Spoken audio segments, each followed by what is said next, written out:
Right now, there are 5 dumbbell exercises almost nobody does that will strip more fat off your body than an hour on the treadmill, and I am going to show you all 5 today. Now, here is the thing. I am not talking about bicep curls and lateral raises. Those are fine exercises, but they are small, isolated movements. They do not create the metabolic disruption we are looking for. The 5 exercises I'm about to walk you through are big multi-joint movements that challenge your entire body and force you to stabilize under load. Some of them you have probably never even seen before. Others you may have seen but written off because they looked weird or uncomfortable. That is exactly why they work so well. Your body has not adapted to them. They are novel, they are demanding, and they will make you breathe harder than any jog ever could. Let me get into number 1. Exercise number 1 is the dumbbell thruster. Now, some of you might have seen this in a CrossFit setting with a barbell, but the dumbbell version is actually superior for fat loss. And here is why. When you hold 2 dumbbells in the front rack position at your shoulders and then squat down and drive up into an overhead press, you are using your quads, your glutes, your core, your shoulders, and your triceps all in one fluid movement. That is essentially your entire body working. The dumbbell version also forces each arm to work independently, which means your stabilizer muscles have to fire over time to keep the weights balanced. You cannot cheat one side. The reason this exercise is such a monster for fat burning is the sheer amount of muscle mass involved. Your legs are the biggest muscle group in your body. Your shoulders and upper back are the second biggest area. When you combine a squat and a press into one movement, you are creating enormous metabolic demand. Your heart rate will spike, your lungs will burn, and you will be gasping for air after a set of 10 or 12 reps. That is the kind of response that triggers the afterburn effect I mentioned earlier. Here's how I recommend programming it. Do 4 sets of 10 to 12 reps with a moderate weight.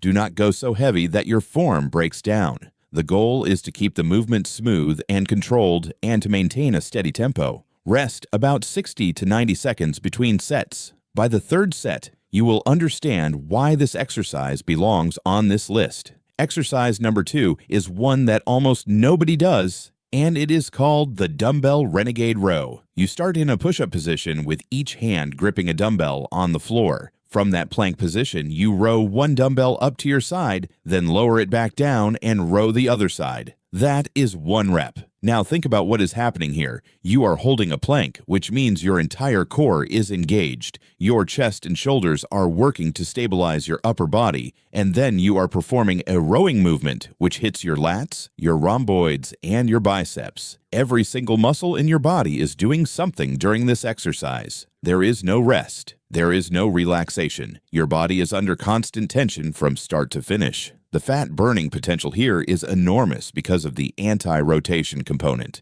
When you row one dumbbell up, your body naturally wants to rotate and twist toward that side. You have to fight that rotation with your obliques and your deep core stabilizers. That fight against rotation is incredibly demanding from an energy standpoint. Your body is burning through calories just trying to keep you from falling over. I like to program Renegade rows as 3 to 4 sets of 6 to 8 reps per side. Use a lighter weight than you think you need. Seriously. Most people grab dumbbells that are way too heavy for this exercise, and their hips start swaying all over the place. Drop the ego, pick up something manageable, and focus on being rock solid through your core. The metabolic demand will still be through the roof, even with lighter weights. Now, exercise number 3 might be my favorite on this entire list. It is called the Dumbbell Swing.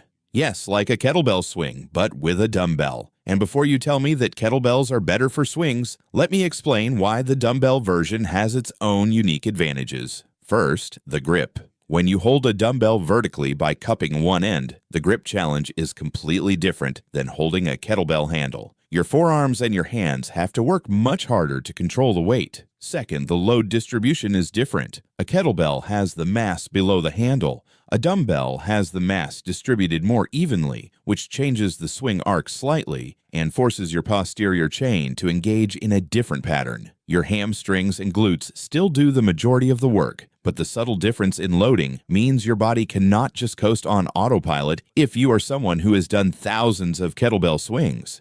The dumbbell swing is a hip hinge movement. You are driving through your hips to project the weight forward and then controlling it on the way back down. This is a ballistic movement, meaning it involves speed and power. Ballistic movements are incredible for fat loss because they require your fast-twitch muscle fibers to fire. Fast-twitch fibers are more metabolically expensive to use and recover from. That means more calories burned both during and after the exercise.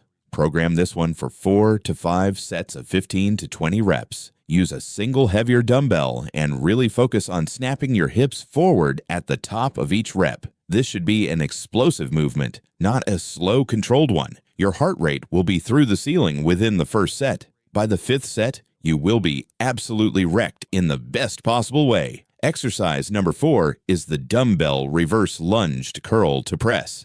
I know that is a mouthful, but stay with me because this is one of the most efficient fat-burning movements you can do with a pair of dumbbells.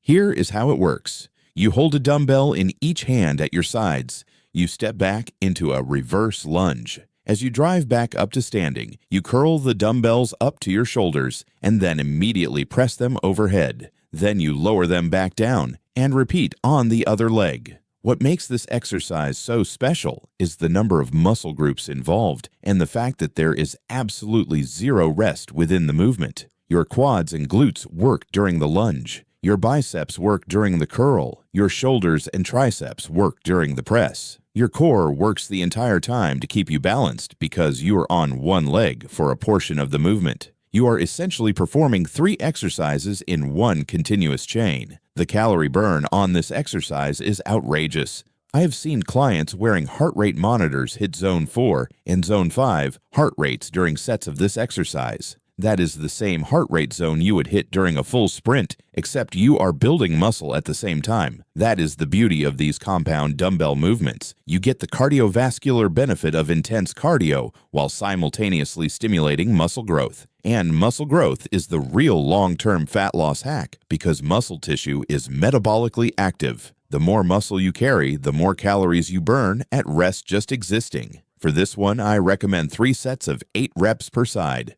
Go lighter than you think. The accumulated fatigue from chaining 3 movements together will catch up to you fast. Focus on smooth transitions between the lunge, the curl, and the press. Make it one fluid movement, not 3 separate choppy exercises.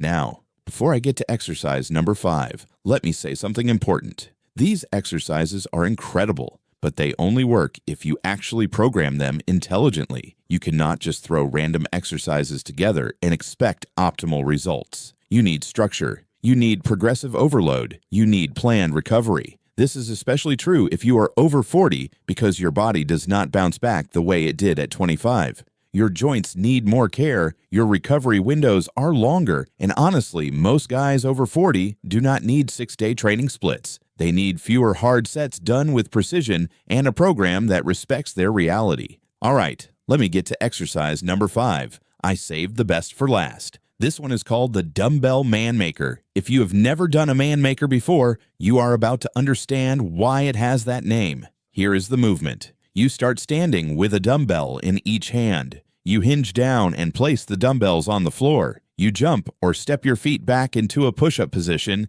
You do a push-up. Then you do a Renegade Row on each side. Then you jump or step your feet back up toward your hands. You clean the dumbbells to your shoulders as you stand up, and then you press them overhead. That is one single rep. Let me count the muscles involved here. Chest from the push-up, back from the rows, core from the plank and the anti-rotation, legs from the squat stand, shoulders and triceps from the press, hip flexors from the jump back and forward, forearms from gripping the dumbbells the entire time. I honestly cannot think of a single muscle in your body that is not working during a Man Maker. It is the ultimate full-body dumbbell exercise. The fat-burning effect of Man Makers is unreal. A study published in the Journal of Strength and Conditioning Research found that full-body resistance circuits can elevate metabolic rate for up to 38 hours post-exercise. Man Makers are essentially a full-body circuit compressed into a single exercise. You are getting the push, the pull, the squat, the hinge, and the press all in one rep. Now, I want to be honest with you. Man Makers are hard. They are really, really hard. If you have never done them before, start with just 3 sets of 5 reps and use light dumbbells. I am talking maybe 15 or 20-pound dumbbells to start. Try those 5 exercises and drop a comment letting me know which one wrecked you the most. Thank you for watching to the end. If you found it interesting, hit the like button and the bell to receive notifications. You'll find a lot more useful information on our channel. See you soon.